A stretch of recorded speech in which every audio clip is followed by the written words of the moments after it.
السلام عليكم متابعينا الكرام.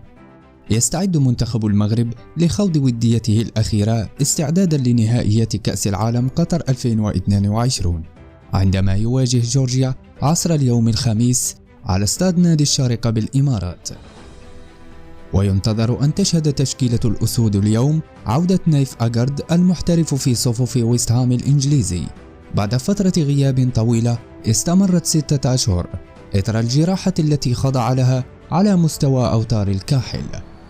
كما تترقب الجماهير المغربية اليوم حدثا مثيرا يتمثل في الظهور الرسمي الأول لعبد الرزاق حمد الله لاعب اتحاد جدة السعودي منذ ودية غامبيا التي أقيمت خلال شهر يونيو سنة 2019 في مراكش.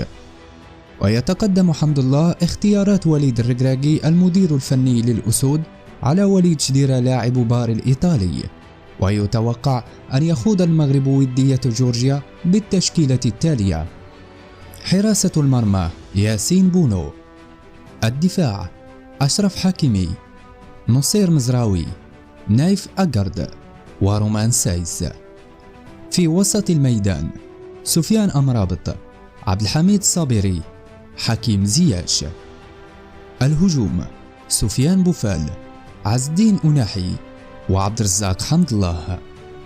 يذكر أن منتخب المغرب يتواجد في المجموعة السادسة بكأس العالم رفقة منتخبات بلجيكا، كرواتيا، وكندا.